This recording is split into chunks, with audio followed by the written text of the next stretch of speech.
ಕರ್ಮೇಂದ್ರ, ಅಲ್ಲಿ ಹಿಂದೆಂದೇನೆ ನಾನು ನಿಮ್ಮನ್ನ ಕೂಗ್ತಾ ಹೊರಡ್ ಬರ್ತಾ ಇದ್ದೀನಿ, ನೀವು ಹಾಗೆ ಹೋಗ್ತಾ ಇದ್ದೀರಲ್ಲ. ಹೌದು, ಇಷ್ಟೊಂದು ಅರ್ಜೆಂಟ್ ಆಗಿ ಎಲ್ಲಿಗೆ ಹೊರಟಿದ್ದೀರಾ? ಸುಡುಗಾಡಕ್ಕೆ. ಅದನ್ನ ತೆಗೆದುಕೊಂಡು ನೀನೇನೇ ಮಾಡ್ತೀಯಾ? ನೀನೇಕೆ ಇಲ್ಲಿಗೆ ಬಂದಿ ಅಷ್ಟೇ ಹೇಳು. ಅಯ್ಯಯ್ಯೋ, ಯಾಕೆ ಯಾಕೆ ನನ್ನ ಮೇಲೆ ಇಷ್ಟೊಂದು ಕೋಪ? ಅಂದ್ರೆ ನನ್ನ ಮೇಲಿನ ಪ್ರೀತಿ ಇಷ್ಟು ಬೇಗ ಕಮ್ಮಿ ಆಗ್ಬಿಡ್ತಾ? ಪ್ರೀತಿ ಪ್ರೇಮ ಸುಟ್ಟು ಹಾಕು. ನೀನೇಕೆ ಇಲ್ಲಿಗೆ ಬಂದೆ? ನಿಮ್ಗೋಸ್ಕರ ಬಂದೆ. ಅದು ಅಲ್ಲದೆ ನಿಮಗೊಂದು ಮುಖ್ಯವಾದ ವಿಷಯ ಹೇಳೋದಿತ್ತು, ಅದಕ್ಕೆ ಅರ್ಜೆಂಟ್ ಆಗಿ ನಿಮ್ಗೆ ಕಾಣ್ಬೇಕಂತ ನಾನು ಇಲ್ಲಿಗೆ ಬಂದೆ. ಸರಿ, ನೀ ಬಂದ ವಿಷಯ?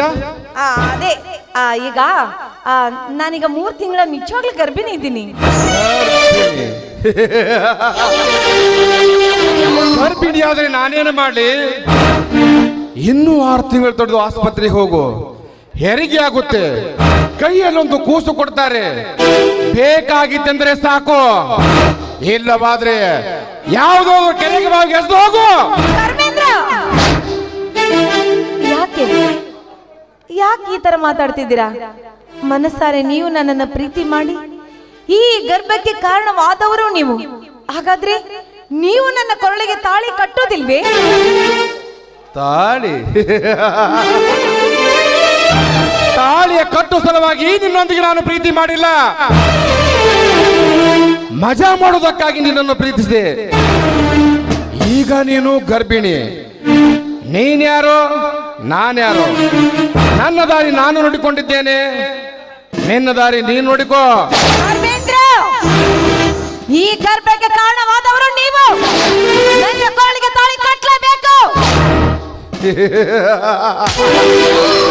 ಅಯ್ಯೋ ಹುಚ್ಚಿ, ಗರ್ಭಿಣಿ ಮಾಡಿದವರಿಗೆಲ್ಲ ತಾಳಿಯ ಕಟ್ಟುವ ಪದ್ಧತಿ ನನ್ನಲ್ಲಿದ್ದಿದ್ರೆ ಇಷ್ಟೊತ್ತಿಗೆ ಎಷ್ಟು ಹೆಣ್ಣುಗಳು ನನ್ನ ಹೆಂಡರಾಗ್ತಾ ಇದ್ರು.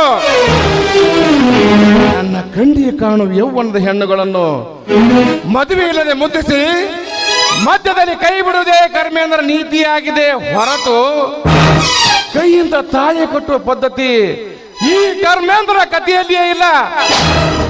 ಅದರಲ್ಲಿ ನೀನೊಬ್ಳು. ಬೇಕಾದ್ರೆ ಹೊಟ್ಟೆ ಪಾಡಿಗಾಗಿ ಹಣ ಬಿಸಾಕುತ್ತೇನೆ, ಎಲ್ಲಿಯಾದ್ರೂ ಹೋಗಿ ಬದುಕೋ.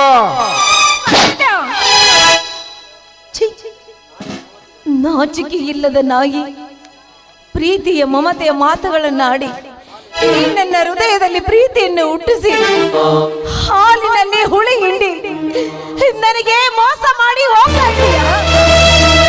ಇಲ್ಲ, ನೀನೇನಾದ್ರೂ ನನಗೆ ಮೋಸ ಮಾಡಿ ಹೋದ್ರೆ ನನ್ನ ಶಾಪದ ಪಾಪ ನಿನಗೆ ತಟ್ಟದೆ ಸುಮ್ಮನೆ ಬಿಡೋದಿಲ್ಲ. ಪಾಪ ಪುಣ್ಯ ಎಲ್ಲಿದೆ? ಪಾಪ ಎಲ್ಲಿದೆ? ಪುಣ್ಯ ಅದರ ಅರ್ಥ ನಿನಗೇನಾದ್ರೂ ಗೊತ್ತೇ? ಈ ಕಲಿಯುಗದಲ್ಲಿ ನ್ಯಾಯ ನೀತಿ ಧರ್ಮ ಬಿಟ್ಟು ಒಬ್ಬರ ಕುತ್ತಿಗೆಚ್ಚಿಗೆ ಮತ್ತೊಬ್ಬನ ಬದುಕುವುದೇ ಪುಣ್ಯದ ಕೆಲಸ. ತಾನು ಬದುಕಿ ಮತ್ತೊಬ್ಬರನ್ನು ಬದುಕಿಸಬೇಕೆನ್ನುವುದೇ ಮಹಾಪಾಪ ಈ ಕಲಿಯುಗದಲ್ಲಿ. ಪಾಪ ಪುಣ್ಯಗಳ ಮಾರ್ಗ ಬಿಟ್ಟು ಮುಂದೆ ಬದುಕೋ ದಾರಿ ನೋಡ್ಕೋ. ಡಾಕ್ಟರ್ ಹತ್ತಿರ ಹೋಗಿ ಹಣ ಎಸೆದರೆ ಸಾಕು, ನಿನ್ನ ಹೊಟ್ಟೆಯಲ್ಲಿರುವ ಪಾಪದ ಪಿಂಡವನ್ನು ಹೊರಗೆ ತೆಗೆದುತ್ತಾರೆ. ಸಮಾಜದಲ್ಲಿ ಒಳ್ಳೆ ಗರತಿಯಂತೆ ನಟನೆ ಮಾಡು. ವರದಕ್ಷಿಣೆಗಾಗಿ ಬಾಯಿ ತೆರೆದು ಕುಳಿತ ಬಡಪಾಯಿಗಳು ಬಂದು ನಿನ್ನ ಕೊರಳಿಗೆ ತಾಳಿ ಕಟ್ಟುತ್ತಾರೆ. ಅದನ್ನೆಲ್ಲ ಬಿಟ್ಟು ನನ್ನ ಹಿಂದೆ ನೀನು ಬೆನ್ನು ಹತ್ತಿದ್ರೆ ನಿನಗೆ ನರಕ ತಪ್ಪಲಾರದು. ಸಾಕು ಮಾಡಿ ಈ ನಿನ್ನ ಉಪದೇಶದ ಮಾತುಗಳು ನನಗೆ ಬೇಕಾಗಿಲ್ಲ. ಕರ್ಮೇಂದ್ರ, ನೀನು ಮಾಡಿದ ಈ ಪಾಪದ ಕರ್ಮವನ್ನು ಮತ್ತೊಬ್ಬರ ಕೊರಳಿಗೆ ಕಟ್ಟು ಅಂತ ಹೇಳ್ತಾ ಇದೆಯಲ್ಲ, ಅಂತ ಕೆಟ್ಟ ಮನಸ್ಸು ನನ್ನದಲ್ಲ. ಕರ್ಮೇಂದ್ರ, ನಿನಗೊಂದು ಪ್ರಶ್ನೆ ಕೇಳ್ತೀನಿ, ಸರಿಯಾಗಿ ನನಗೆ ಉತ್ತರ ಕೊಡ್ತೀಯಾ? ಕೇಳ್ಬೋದು. ನಿನಗೆ ಜನ್ಮ ನೀಡಿದ ನಿನ್ನ ತಂದೆ ಯಾರು? ನನಗೆ ಜನ್ಮ ನೀಡಿದ ತಂದೆ ದೇವೇಂದ್ರ. ನಿನ್ನ ತಂದೆ ದೇವೇಂದ್ರ ಅಂತ ಅವ್ರ ಹೆಸರು ಹೇಳೋ ಬದಲು ಬೇರೆಯವ್ರ ಹೆಸರು ಹೇಳ್ಬೋದಾಗಿತ್ತಲ್ಲ. ಸಮಾಜದಲ್ಲಿ ಬದುಕಬೇಕಾದ್ರೆ ಸಂದರ್ಭ ಬಿದ್ದರೆ ಹೇಳಲೇಬೇಕಾಗುತ್ತೆ. ಸರಿ ಹೋಯ್ತು, ದೇವೇಂದ್ರನೇ ನಿನ್ನ ತಂದೆ ಆದ್ಮೇಲೆ ಇನ್ನು ನಿನ್ನ ತಾಯಿ ರಂಬೆ, ಊರ್ವಶೆ, ಮೇನಕೆನೇ ಇರಬಹುದು. ಅಂತವರ ಹೊಟ್ಟೆಯಲ್ಲಿ ಹುಟ್ಟಿದ ನೀನು ನಿನ್ನ ಬಾಯಿಲಿಂದ ಮಾತು ಬರುವುದು ಸ್ವಾಭಾವಿಕ. ಏ ರೂಪ, ನಾಲಿಗೆ ಸ್ವಲ್ಪ ಹಿಡಿತದಿಲ್ಲರಿ. ನೀನು ನನ್ನಿಂದಲೇ ಗರ್ಭಿಣಿಯಾದಿ ಅಂತ ಏನೋ ಗ್ಯಾರಂಟಿ?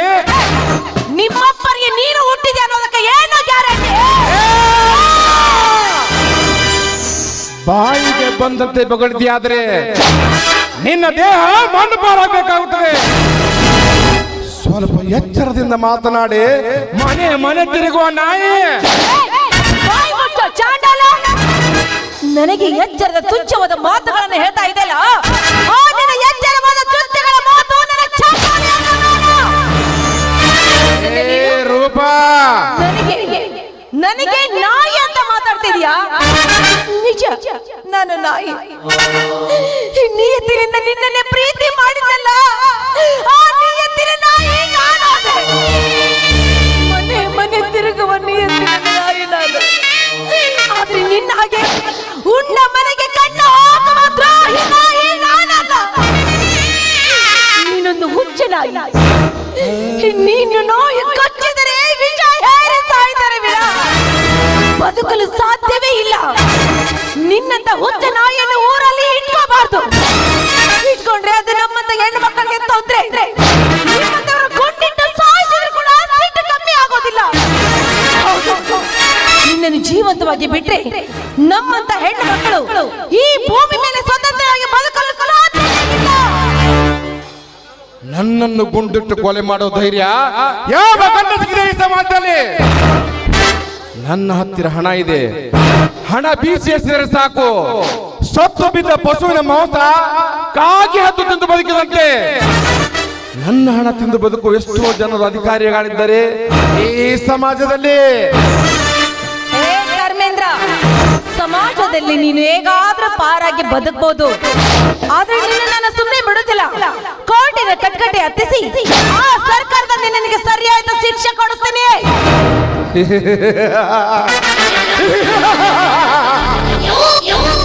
ನಿನ್ನ ಸರ್ಕಾರ ನನಗೇನು ಮಾಡಲಾರ್ದು. ಬೀದಿಯಲ್ಲಿ ಒಂಟಿ ಹೆಣ್ಣು ಹೊರಟಾಗ ಅತ್ಯಾಚಾರ ಮಾಡಿದರು ಪೊಲೀಸರು ಕಂಡ್ರು ಕಾಣದಂತೆ ಹೋಗುತ್ತಾರೆ. ಪೊಲೀಸ್ ಸ್ಟೇಷನ್ ಮುಂದೆ ಪೊಲೀಸರ ಸಮ್ಮುಖದಲ್ಲೇ ಕೊಲೆ ಮಾಡಿದರು. ಇನ್ನೂ ಆ ಕೊಲೆಗಾರನೇ ಬಂಧಿಸಿಲ್ಲ ಈ ನಿನ್ನ ಸರ್ಕಾರ. ಅಂಥದ್ರಲ್ಲಿ ಕೋರ್ಟಿನ ಆವರಣದಲ್ಲಿ ಕೊಲೆ ಮಾಡುವಷ್ಟು ಧೈರ್ಯ ಬಂದಿದೆ ಈ ನಮ್ಮ ಸಮಾಜಕ್ಕೆ ಅಂದಾಗ ನಿನ್ನಂತ ಹೆಣ್ಣು ನನಗೇನು ಮಾಡಬಲ್ಲೆ? ನೀನು ಕೋರ್ಟಿನ ಕಟ್ಟಿ ಹತ್ತಿದ್ರೆ ನಾನು ಹಣ ಚೆಲ್ಲಿ ಪಾರಾಗಿ ಬರ್ತೇನೆ. ನೆನಪಿರಲಿ, ಹಣ ಚೆಲ್ಲಿ ನೀನು ಪಾರಾಗಬಹುದು, ಆದ್ರೆ ನನ್ನ ಕೈಯಿಂದ ನೀನು ಪಾರಾಗಲು ಸಾಧ್ಯನೇ ಇಲ್ಲ. ನೀನೇನೇ ಮಾಡಬಲ್ಲೆ? ಬೇಡ ಕರ್ಮೇಂದ್ರ, ಬೇಡ. ಒಳ್ಳೆ ಮಾತಿನಿಂದ ನನ್ನ ಮಾತನ್ನ ಕೇಳು. ನನಗೆ ತಾಳಿ ಕಟ್ಟಿ ನನಗೆ ಸತಿಸ್ಥಾನ ನೀಡು. ನೋಡು, ನಿನ್ನನ್ನು ನಂಬಿ ಬದುಕುತ್ತಿರುವ ಜೀವ ಇದು. ನನಗೆ ಮೋಸ ಮಾಡಬೇಡ. ನೀ ತಿಳ್ಕೊಂಡಂತೆ ಎಲ್ಲರಂತೆ ಕೆಟ್ಟ ಹೆಣ್ಣು ನಾನಲ್ಲ. ನನ್ನ ಮಾತನ್ನ ನಂಬು. ಕೊನೆಯದಾಗಿ ಕೇಳ್ಕೊತಾ ಇದ್ದೀನಿ, ನನ್ನ ಮಾತನ್ನು ಕೇಳು. ಇಲ್ಲದಿದ್ದರೆ ನನ್ನ ಕರ್ಮದ ಫಲವನ್ನು ನೀನು ಅನುಭವಿಸಬೇಕಾಗುತ್ತೆ. ನಿನ್ನ ಈ ಗೊಡ್ಡು ಬೆದರಿಕೆ ಮಾತಿಗೆ ಹೆದರುವ ಬೆಪ್ಪ ನಾನಲ್ಲ. ಯಾಕೆ ಕರ್ಮೇಂದ್ರ, ಯಾಕೆ ರೀತಿ ಆಟ ಮಾಡ್ತಾ ಇದ್ದೀರಾ? ಸುಮ್ಮನೆ ಬದುಕುತ್ತಿರುವ ಹೆಣ್ಣಿನ ಜೀವನದಲ್ಲಿ ಪ್ರವೇಶ ಮಾಡಿ ಕೊನೆವರೆಗೂ ನಿನ್ನ ಕಾಪಾಡ್ತೀರ ಅಂತ ಭರವಸೆ ಕೊಟ್ಟು ನಮ್ಮನ್ನು ಮನಸಾರ ಪ್ರೀತಿ ಮಾಡಿ ಈ ನಮ್ಮ ಮನಸ್ಸನ್ನು ಕೆಡಿಸಿ ಕೊನೆಗೆ ಯಾಕೆ ಈ ರೀತಿ ಕೈ ಕೊಟ್ಟು ಮೋಸ ಮಾಡ್ತೀರಾ?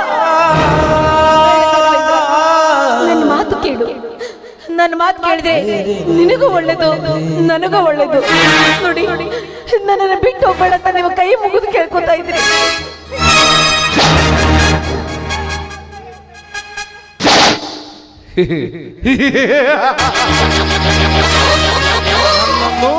ಕೋರ್ಟಿನ ಕಟ್ಟಿ ಏರಿಸಬೇಕೆಂದವಳು, ಸರ್ಕಾರದಿಂದ ಶಿಕ್ಷೆ ಕೊಡಿಸಬೇಕೆಂದವಳು, ಗುಂಡಿಟ್ಟು ಕೊಲೆ ಮಾಡಬೇಕೆಂದವಳು,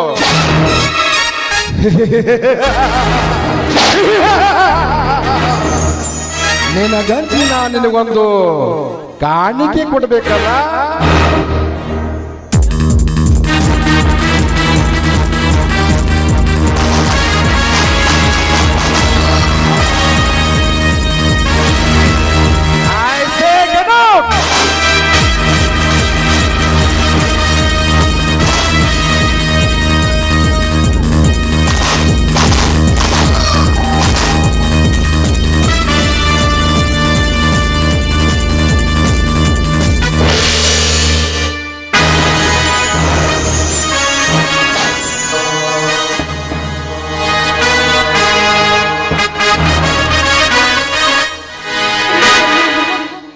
ಕೊನೆಗೂ ನನ್ನ ಮೋಸ ಮಾಡಿ ಹೋಗ್ಬಿಟ್ಟಿಯ.